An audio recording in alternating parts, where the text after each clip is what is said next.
இந்திய தேர்தல் முறையில் மக்கள் பிரதிநிதித்துவச் சட்டம் 1951 RPA சட்டம் 1951 இன் முக்கியத்துவம் மற்றும் சமகால பொருத்தத்தை பற்றி விவாதிக்கவும். அதன் பல்வேறு திருத்தங்கள் மற்றும் சுதந்திரமான மற்றும் நியாயமான தேர்தல்களை நடத்துவதில் அவற்றின் தாக்கத்தை பகுப்பாய்வு செய்யவும். இந்திய ஜனநாயகத்தின் முதுகெலும்பாக திகழ்வது மக்கள் பிரதிநிதித்துவச் சட்டம் 1951 RPA Representation of the People Act 1951 ஆகும். இந்திய அரசியலமைப்பு தேர்தலுக்கான அடிப்படை விதிகளை விதி 324 முதல் 329 வரை மட்டுமே வழங்குகிறது.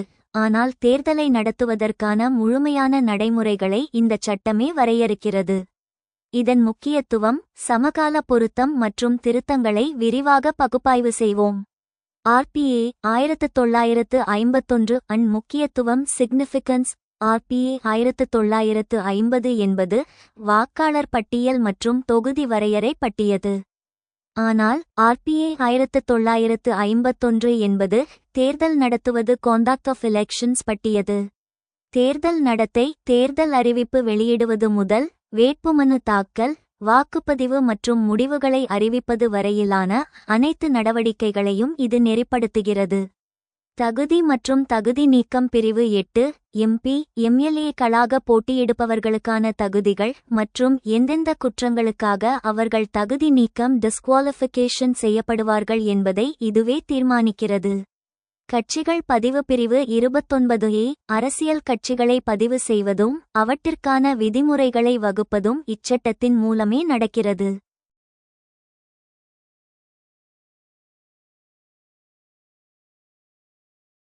ஊழல் நடைமுறைகள் பிரிவு 123 மதம், இனம், சாதி அடிப்படையில் வாக்கு கேட்பது, லஞ்சம் கொடுப்பது, வாக்காளர்களை மிரட்டுவது போன்றவற்றை ஊழல் நடைமுறைகள் கரப்ட் பிராக்டிசஸ் என வரையறுத்து தண்டிக்கிறது.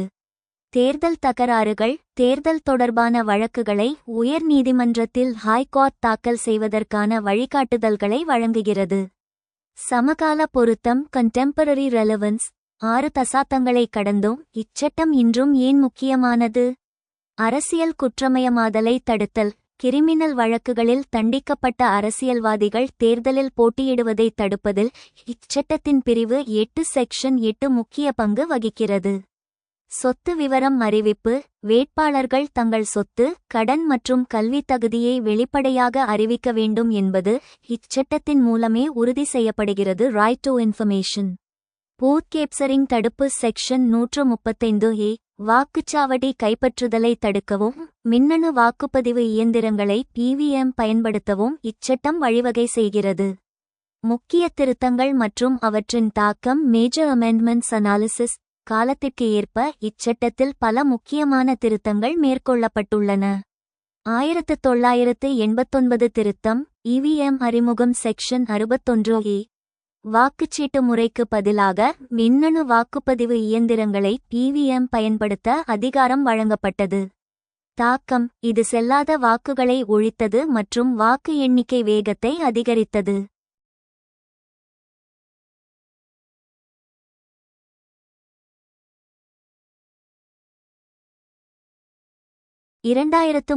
திருத்தம். வெளிப்படைத்தன்மை. மாநிலங்களவை தேர்தலில் ராஜ்ய சபா ரகசிய வாக்கெடுப்பு முறை மாற்றப்பட்டு வெளிப்படையான வாக்கெடுப்பு ஓப்பன் பேலட் முறை கொண்டுவரப்பட்டது. தாக்கம். இது MLA-க்கள் பணம் வாங்கிக் கொண்டு கட்சி மாறி வாக்களிப்பதை கிராஸ் வோட்டிங் பெருமளவு குறைத்தது. வேட்பாளர்கள் வேட்புமனுவில் ஆஃபிடேவிட் தங்கள் குற்ற பின்னணியை மறைத்தால் வேட்புமனு நிராகரிக்கப்படும் என்ற விதி சேர்க்கப்பட்டது. 2013 திருத்தம். லில்லி தாமஸ் வழக்கின் எதிரொலி. முன்பு MP, MLA-க்கள் குற்றவாளி என தீர்ப்பளிக்கப்பட்டாலும் அவர்கள் யாதவ், ஜெயலலிதா மற்றும் ராகுல் காந்தி போன்ற உயர்மட்ட தலைவர்கள்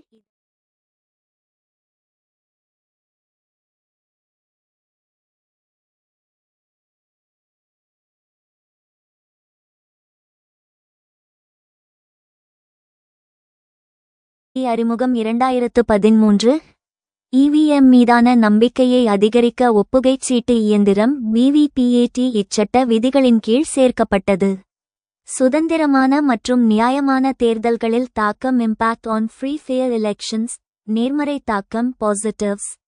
சமமான களம், வேட்பாளர்களின் செலவு வரம்பை நிர்ணயித்து பிரிவு 77 பணபலத்தை கட்டுப்படுத்த முயல்கிறது. அச்சமற்ற வாக்குப்பதிவு, வாக்குச்சாவடிக்கு அருகில் ஆயுதம் எடுத்துச் செல்வதை தடை செய்வதன் மூலம் பிரிவு 134B வன்முறையை குறைத்துள்ளது.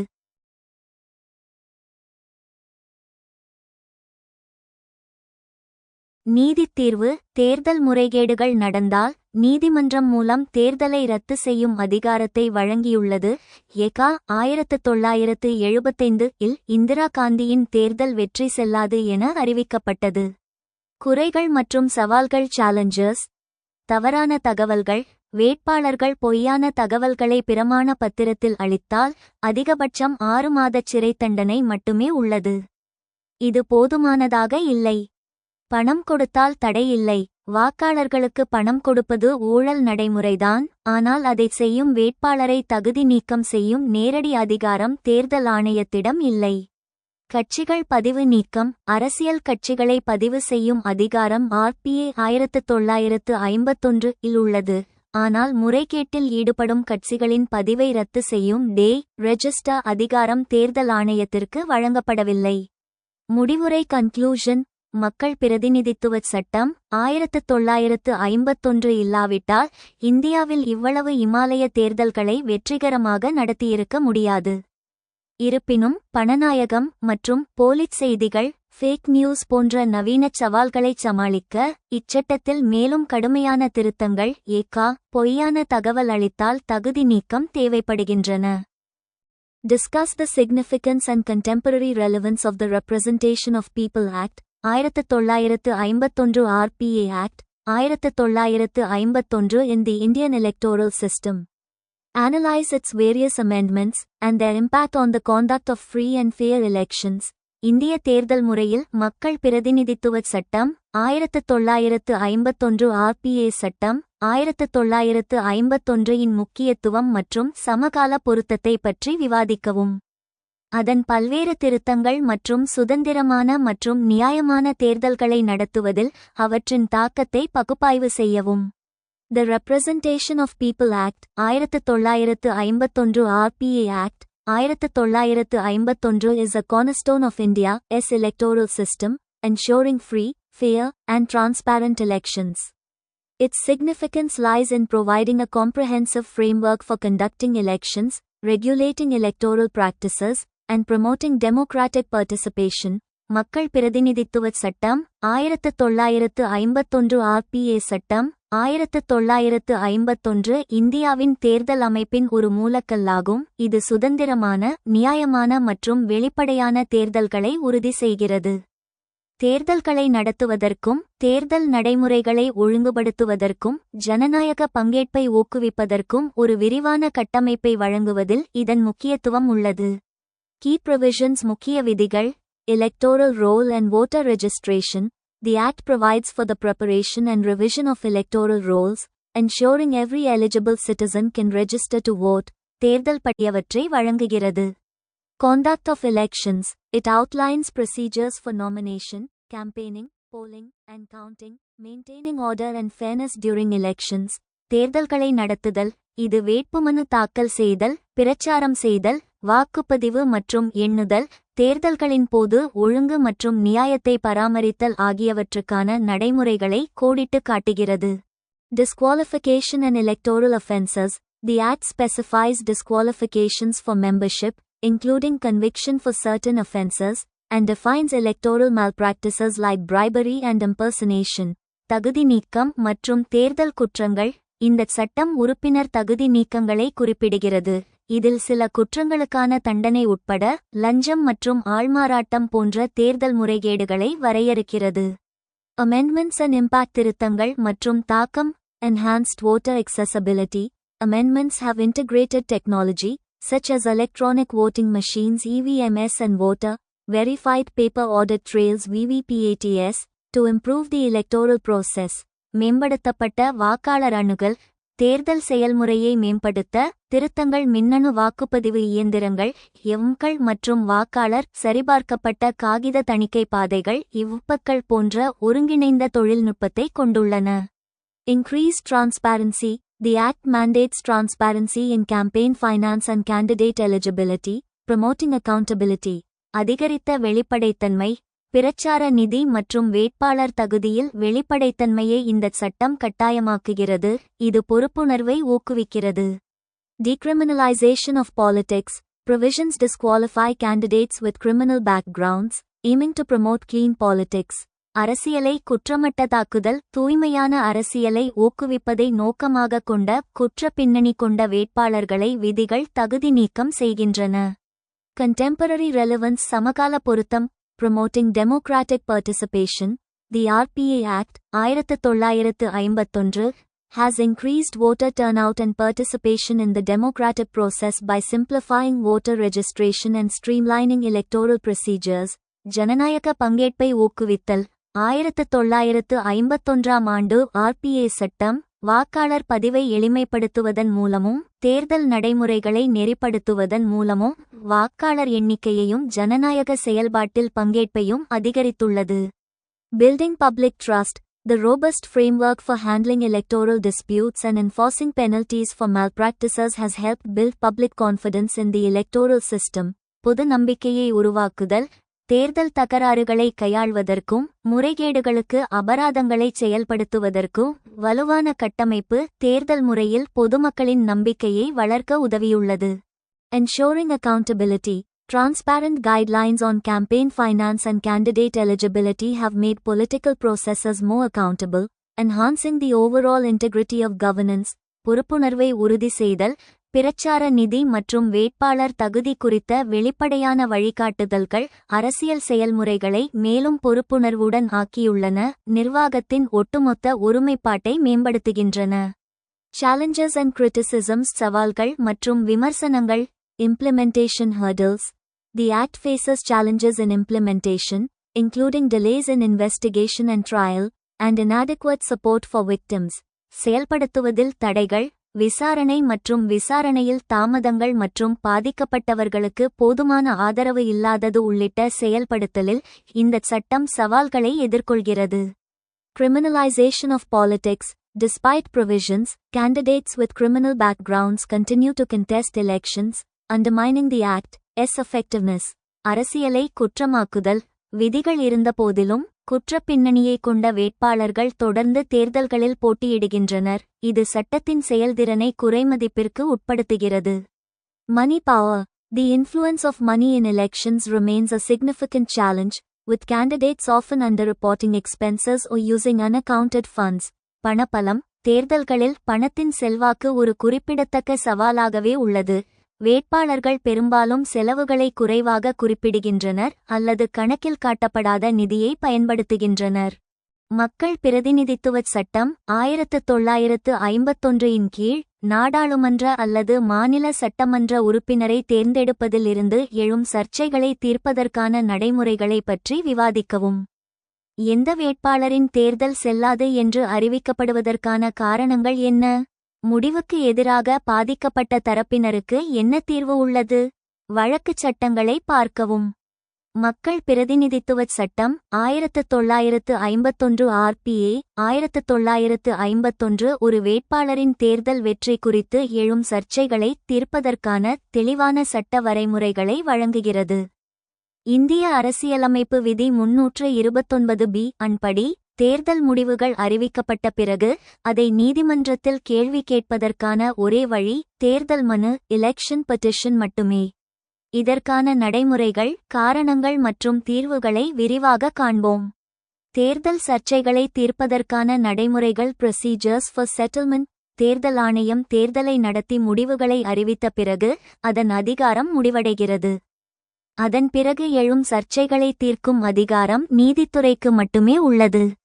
அதிகாரம் கொண்ட அமைப்பு அத்தாரிட்டி தேர்தல் தொடர்பான வழக்குகளை விசாரிக்கும் அசல் அதிகார வரம்பு ஒரிஜினல் ஜூரிஸ்டிக்ஷன் அந்தந்த மாநில உயர் நீதிமன்றத்திற்கு ஹைகோர்ட் மட்டுமே உள்ளது. RPA பிரிவு 80. மனு தாக்கல் செய்பவர் பெட்டிஷனர். தேர்தலில் போட்டியிட்ட வேட்பாளர் அல்லது அந்த தொகுதியில் வாக்களிக்க தகுதியுள்ள எந்தவொரு வாக்காளரும் தேர்தல் மனுவை தாக்கல் செய்யலாம். RPA பிரிவு 81.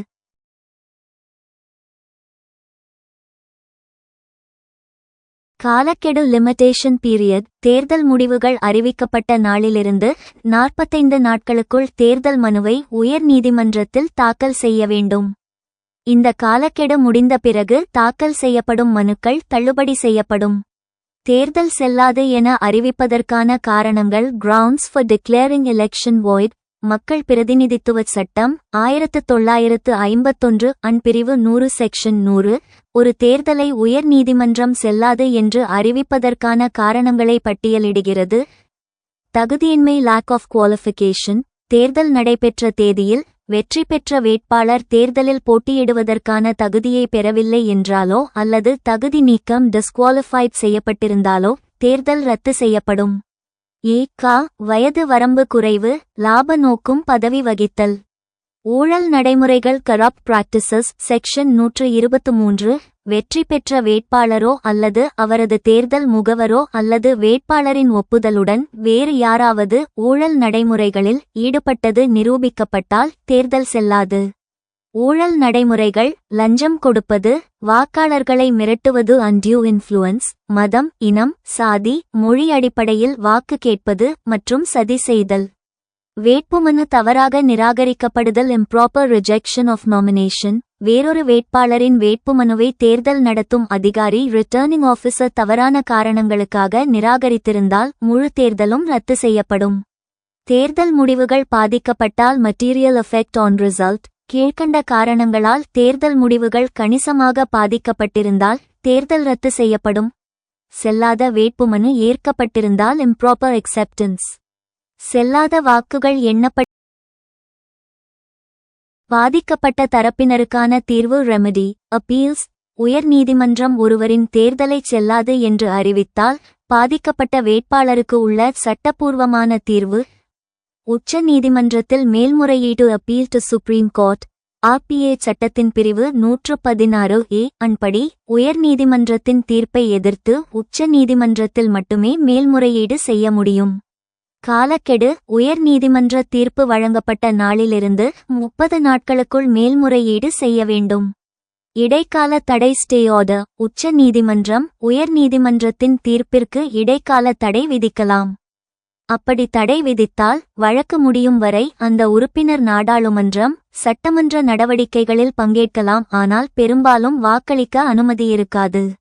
முக்கியமான வழக்குச் சட்டங்கள் கேஸ் லாஸ் இந்த நடைமுறைகளை உறுதிப்படுத்திய வரலாற்று சிறப்புமிக்க வழக்குகள் இந்திரா காந்தி எதிர் ராஜ் நாராயண் வெற்றி பெற்றதை எதிர்த்து ராஜ் நாராயண் அலகாபாத் உயர் நீதிமன்றத்தில் வழக்கு தொடர்ந்தார். தீர்ப்பு அரசு இயந்திரத்தை தேர்தல் பிரச்சாரத்திற்கு பயன்படுத்தியது ஊழல் நடைமுறை கரப்ட் பிராக்டிஸ் என்று கூறி உயர் நீதிமன்றம் இந்திரா காந்தியின் தேர்தல் வெற்றியை செல்லாது என அறிவித்தது. இதுவே அவசரநிலை பிரகடனத்திற்கு முக்கிய காரணமானது.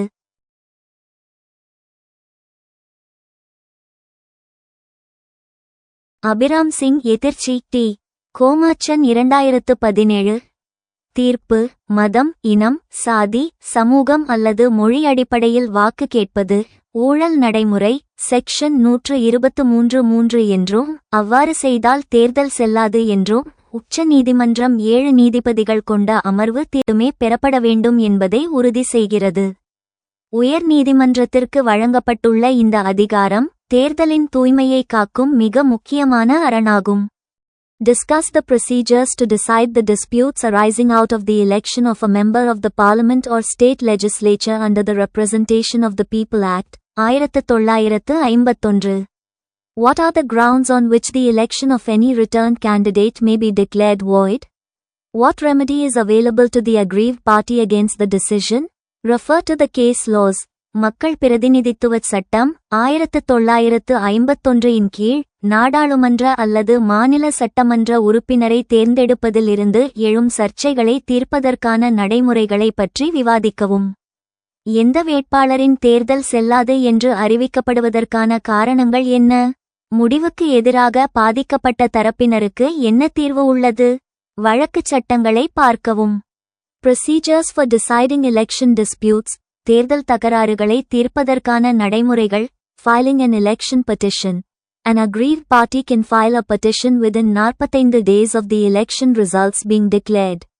The petition is filed before the High Court for state elections and the Supreme Court for parliamentary elections. தேர்தல் மனுவை தாக்கல் செய்தல். பாதிக்கப்பட்ட தரப்பினர் தேர்தல் முடிவுகள் அறிவிக்கப்பட்ட 45 நாட்களுக்குள் மனு தாக்கல் செய்யலாம். இந்த மனு மாநில தேர்தல்களுக்கான உயர் நீதிமன்றத்திலும் நாடாளுமன்ற தேர்தல்களுக்கான உச்ச நீதிமன்றத்திலும் தாக்கல் செய்யப்படுகிறது. Trial of election petition. The trial is conducted by a single judge designated by the Chief Justice, following the Code of Civil Procedure, 1908, and the Indian Evidence Act, 1872. தேர்தல் மனு விசாரணை 1908 ஆண்டு சிவில் நடைமுறை சட்டம் மற்றும் 1872 ஆண்டு இந்திய சாட்சியச் சட்டம் ஆகியவற்றின்படி தலைமை நீதிபதியால் நியமிக்கப்பட்ட தனி நீதிபதியால் விசாரணை நடத்தப்படுகிறது. Decision on election petition. After examining evidence and hearing parties, the court declares the election valid or invalid. If improper conduct is found, the election may be declared void or a re-election ordered. தேர்தல் மனு மீதான முடிவு. சாட்சியங்களை ஆராய்ந்து கட்சிகளை விசாரித்த பிறகு தேர்தல் செல்லுபடியாகும் அல்லது செல்லாது என்று நீதிமன்றம் அறிவிக்கிறது. முறையற்ற நடத்தை கண்டறியப்பட்டால் தேர்தல் செல்லாது என்று அறிவிக்கப்படலாம் அல்லது மறுதேர்தலுக்கு உத்தரவிடப்படலாம். Grounds for declaring an election void. தேர்தலை செல்லாது என்று அறிவிப்பதற்கான காரணங்கள். Corrupt practices, bribery, undue influence, or impersonation can lead to an election being declared void. ஊழல் நடைமுறைகள், லஞ்சம், தேவையற்ற செல்வாக்கு அல்லது ஆள்மாறாட்டம் ஒரு தேர்தலை செல்லாது என்று அறிவிக்க வழிவகுக்கும். Non-compliance with provisions, violations of constitutional provisions or the act that materially affect results can render an election void. விதிகள் இணங்காதது, முடிவுகளை பாதிக்கும் அரசியலமைப்பு விதிகள் அல்லது சட்டத்தின் மீறல்கள் தேர்தலை செல்லாது என்று மாற்றும். Improper reception or rejection of nomination papers. If the improper acceptance or rejection of a candidate's nomination paper materially affects the election result, the election may be declared void. வேட்பு மனுக்களை முறையற்ற முறையில் ஏற்றுக்கொள்வது அல்லது நிராகரிப்பது. ஒரு வேட்பாளரின் வேட்பு மனுவை முறையற்ற முறையில் ஏற்றுக்கொள்வது அல்லது நிராகரிப்பது தேர்தல் முடிவை பெரிதும் பாதித்தால் தேர்தல் செல்லாது என்று அறிவிக்கப்படலாம். Disqualification of the candidate. If the returned candidate is disqualified under the Constitution or any other law for the time being in force, வேட்பாளரின் தகுதி நீக்கம். தேர்ந்தெடுக்கப்பட்ட வேட்பாளர் அரசியலமைப்பு சட்டத்தின் கீழ் அல்லது தற்போது நடைமுறையில் உள்ள வேறு எந்த சட்டத்தின் கீழ் தகுதி நீக்கம் செய்யப்பட்டால். Remedies available to the aggrieved party. பாதிக்கப்பட்ட தரப்பினருக்கு கிடைக்கும் தீர்வுகள். Appeal to the High Court or Supreme Court. An aggrieved party can appeal against the decision of the election tribunal before the High Court within 30 days of the decision. உயர் நீதிமன்றம் அல்லது உச்ச நீதிமன்றத்தில் மேல்முறையீடு செய்தல். தேர்தல் தீர்ப்பாயத்தின் தீர்ப்பை எதிர்த்து பாதிக்கப்பட்ட தரப்பினர் தீர்ப்பின் 30 நாட்களுக்குள் உயர் நீதிமன்றத்தில் மேல்முறையீடு செய்யலாம். Special leave petition. The aggrieved party can file a special leave petition before the Supreme Court if they are not satisfied with the decision of the High Court. சிறப்பு விடுப்பு மனு. உயர் நீதிமன்றத்தின் தீர்ப்பில் திருப்தி அடையவில்லை என்றால் பாதிக்கப்பட்ட தரப்பினர் உச்ச நீதிமன்றத்தில் சிறப்பு விடுப்பு மனுவை தாக்கல் செய்யலாம். Stay of execution. An aggrieved party can seek a stay of execution of the High Court's order pending the appeal. மரணதண்டனைக்கு இடைக்கால தடை. மேல்முறையீடு நிலுவையில் உள்ள உயர் நீதிமன்றத்தின் உத்தரவை நிறைவேற்றுவதற்கு இடைக்கால தடை விதிக்குமாறு பாதிக்கப்பட்ட தரப்பினர் கோரலாம். Relevant case laws. தொடர்புடைய வழக்குச் சட்டங்கள். Indira Nehru Gandhi v. Raj Narain 1975. The Supreme Court declared Indira Gandhi's election void due to corrupt practices. Indira Nehru Gandhi எதிர் ராஜ் நரேன் 1975 ஊழல் நடவடிக்கைகள் காரணமாக இந்திரா காந்தியின் தேர்தல் செல்லாது என்று உச்ச நீதிமன்றம் அறிவித்தது. Manohar Joshi v. Nitin Bhaurao Patil 1996. The court emphasized that an election could only be declared void if corrupt practices materially affected the outcome. Manohar Joshi எதிர் நிதின் பௌராவ் பாட்டீல் 1996. ஊழல் நடவடிக்கைகள் முடிவை பெரிதும் பாதித்தால் மட்டுமே தேர்தல் செல்லாது என்று அறிவிக்க முடியும் என்று நீதிமன்றம் வலியுறுத்தியது. Doctor Subramanian Swamy v. Election commission of India 2013. The Supreme Court held that the Election Commission has the power to disqualify a member of parliament or state legislature if they have been found guilty of corrupt practices under the Representation of the People Act, 1951. Doctor Subramanian Swamy எதிர் இந்திய தேர்தல் ஆணையம் 2013 மக்கள் பிரதிநிதித்துவச் சட்டம் 1951 இன் கீழ் ஊழல் நடவடிக்கைகளில் ஈடுபட்டதாகக் கண்டறியப்பட்டால் நாடாளுமன்ற அல்லது மாநில சட்டமன்ற உறுப்பினர் ஒருவரை தகுதி நீக்கம் செய்யும் அதிகாரம் தேர்தல் ஆணையத்திற்கு உள்ளது என்று உச்ச நீதிமன்றம் தீர்ப்பளித்தது. மக்கள் பிரதிநிதித்துவச் சட்டத்தின் கீழ் ஊழல் நடவடிக்கைகளில் ஈடுபட்டதாக கண்டறியப்பட்ட நபர்களை தகுதி நீக்கம் செய்வதற்கான நடைமுறையை எளிமைப்படுத்த வேண்டிய அவசியம் உள்ளது. கருத்து. இந்த கருத்து இந்திய தேர்தல் சீர்திருத்தங்களில் மிக முக்கியமானது மற்றும் காலத்திற்கு ஏற்றது. மக்கள் பிரதிநிதித்துவச் சட்டம் 1951 RPA 1951 ஊழல் நடைமுறைகளை வரையறுத்தாலும் அதில் ஈடுபட்டு வெற்றி பெற்றவர்களை பதவி நீக்கம் செய்யும் நடைமுறை மிகவும் சிக்கலாகவும் காலதாமதம் ஏற்படுத்துவதாகவும் உள்ளது.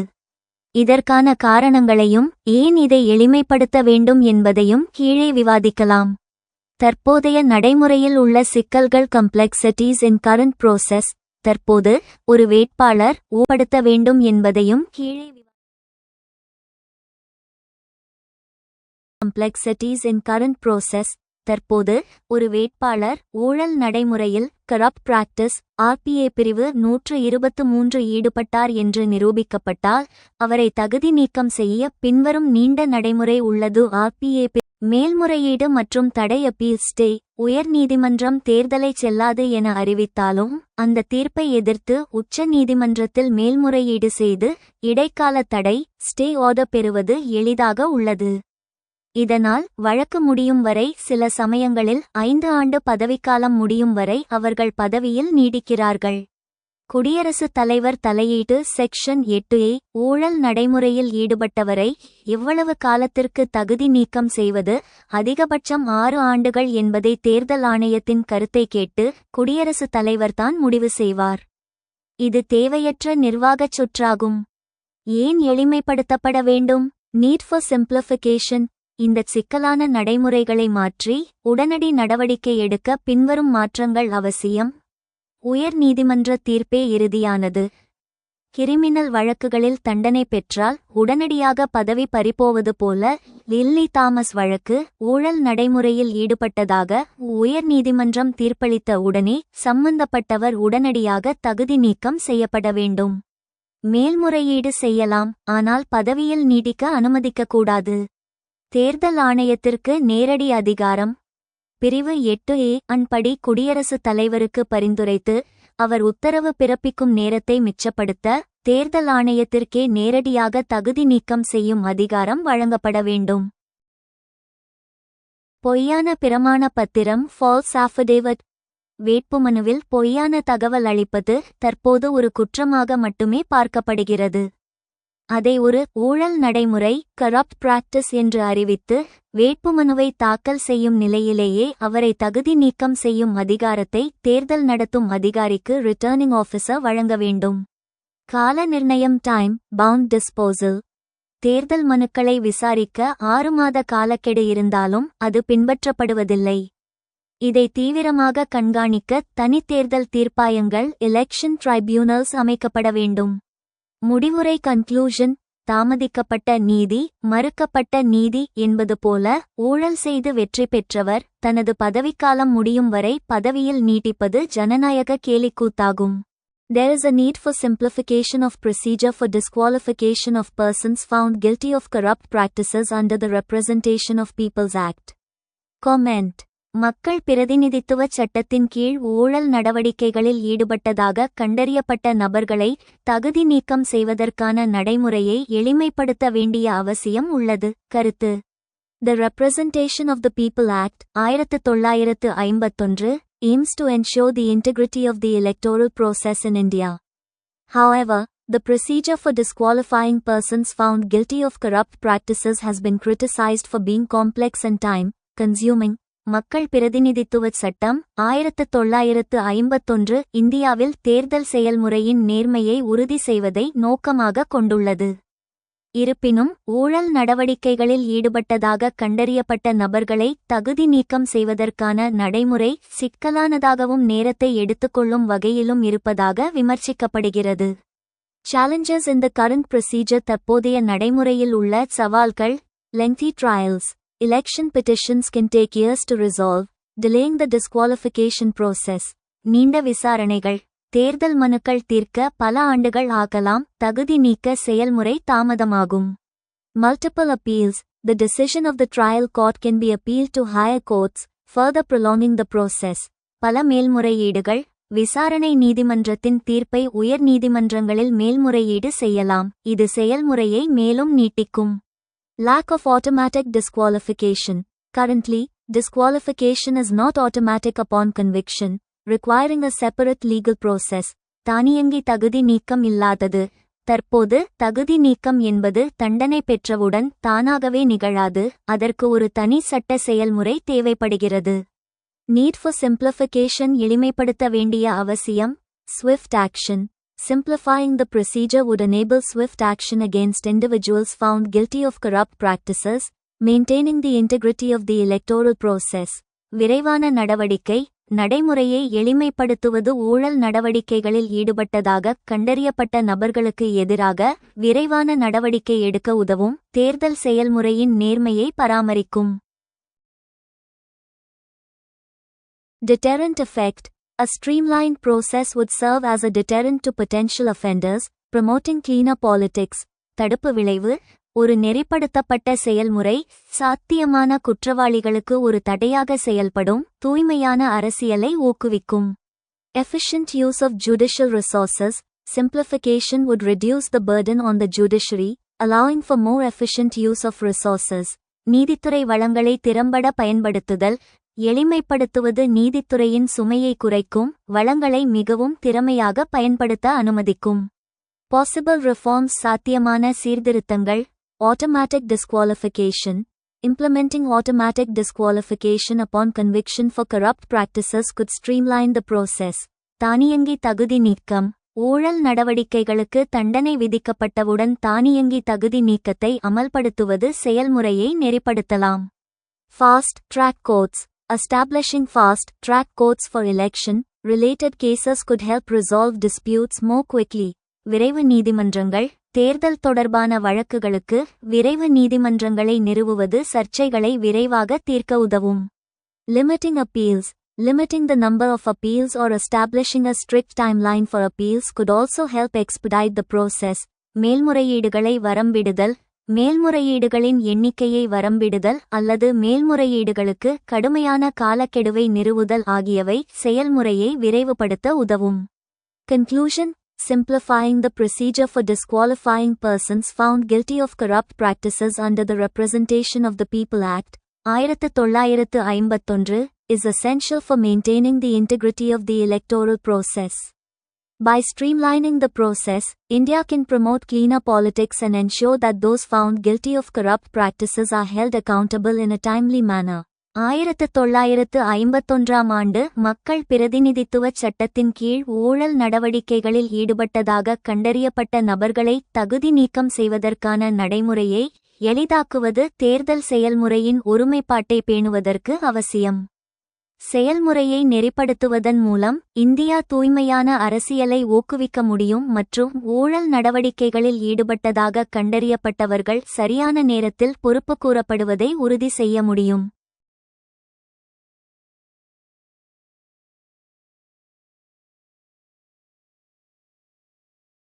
குறிப்பு: முன்பு மேல்முறையீடு செய்தால் பதவி தப்பும் பிரிவு 8(4) என்ற விதி இருந்தது.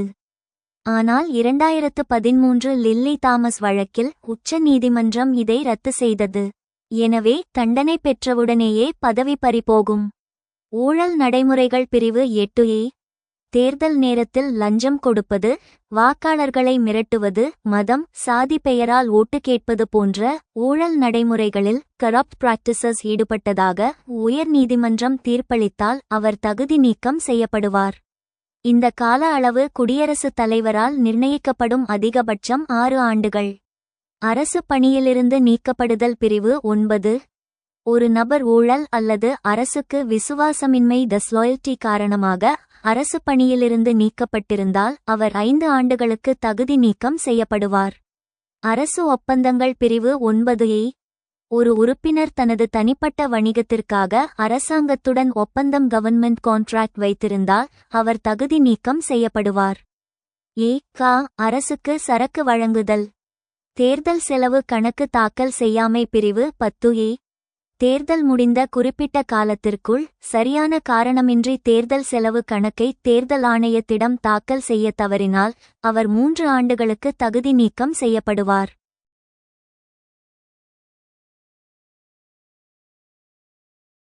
தகுதி நீக்கத்திற்கு எதிரான தீர்வுகள் ரெமடிஸ் அவைலபிள். தகுதி நீக்கம் செய்யப்பட்ட ஒருவருக்கு சட்டப்படி பின்வரும் தீர்வுகள் உள்ளன. மேல்முறையீடு மற்றும் குற்றத்தீர்ப்பிற்கு தடை. Appeal stay on conviction. நீதிமன்றத்தை நாடுதல். பாதிக்கப்பட்ட நபர் உயர் நீதிமன்றம் அல்லது உச்ச நீதிமன்றத்தில் மேல்முறையீடு செய்யலாம். முக்கிய நிபந்தனை: தண்டனையை நிறுத்தி வைத்தால் ஸ்டே ஆன் சென்டென்ஸ் மட்டும் போதாது, குற்றத்தீர்ப்பையே நிறுத்தி வைக்க வேண்டும். Stay on conviction. உதாரணம்: ராகுல் காந்தி வழக்கில் உச்ச நீதிமன்றம் அவரது குற்றத்தீர்ப்பிற்கு தடை விதித்த பிறகே அவரது தகுதி நீக்கம் ரத்து செய்யப்பட்டு மீண்டும் எம்பி ஆனார்.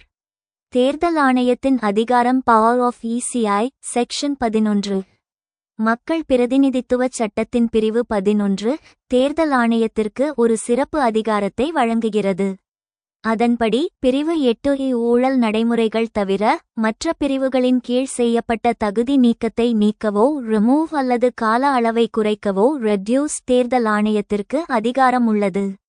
உதாரணம்: சிக்கிம் முதல்வர் பிரேம்சிங் தமாங் வழக்கில் அவரது 6 ஆண்டு தகுதி நீக்க காலத்தை தேர்தல் ஆணையம் குறைத்தது.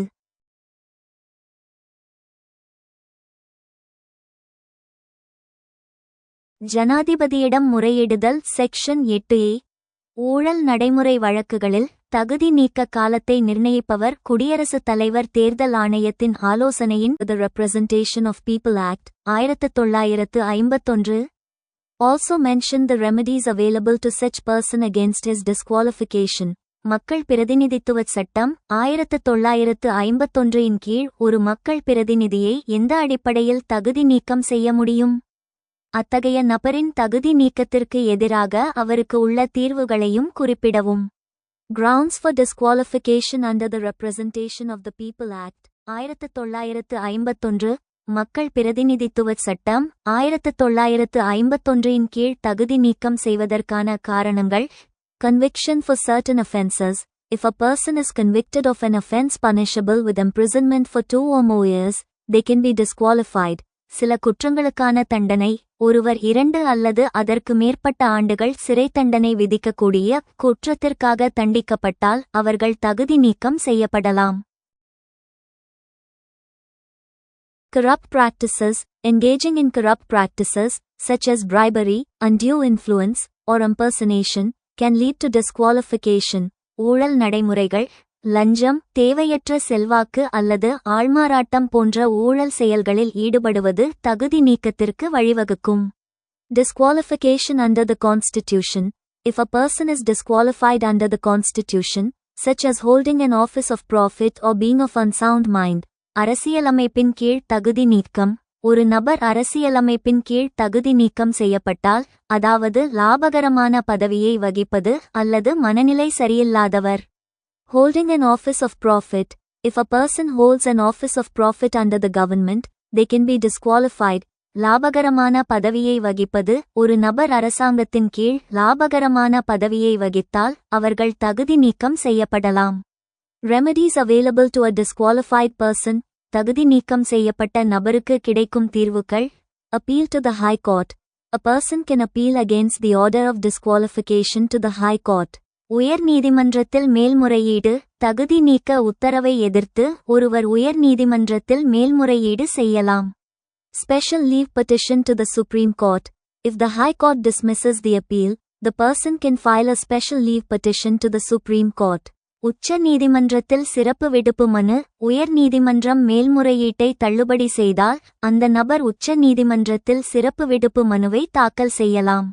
Review petition. A person can file a review petition before the same court that passed the order of disqualification. மறுஆய்வு மனு தகுதி நீக்க உத்தரவை பிறப்பித்த அதே நீதிமன்றத்தில் ஒருவர் மறுஆய்வு மனுவை தாக்கல் செய்யலாம்.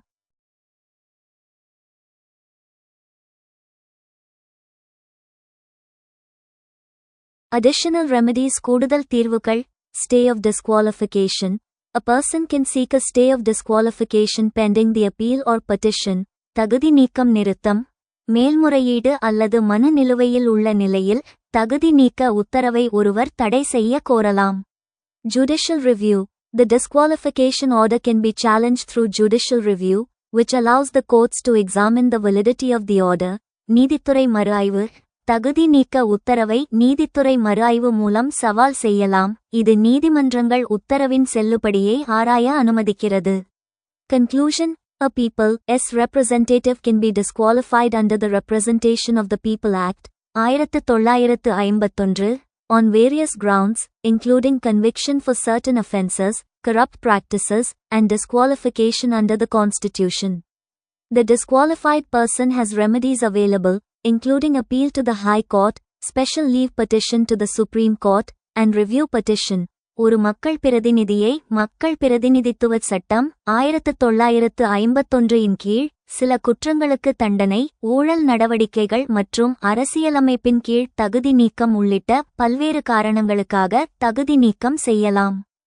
தகுதி நீக்கம் செய்யப்பட்ட நபருக்கு உயர் நீதிமன்றத்தில் மேல்முறையீடு, உச்ச நீதிமன்றத்தில் சிறப்பு விடுப்பு மனு மற்றும் மறுஆய்வு மனு உள்ளிட்ட தீர்வுகள் உள்ளன. For join our free courses எங்கள் இலவச படிப்புகளில் சேர contact 7871461001. WhatsApp only. Send your name and details. WhatsApp மட்டும். உங்கள் பெயர் மற்றும் விவரங்களை அனுப்பவும்.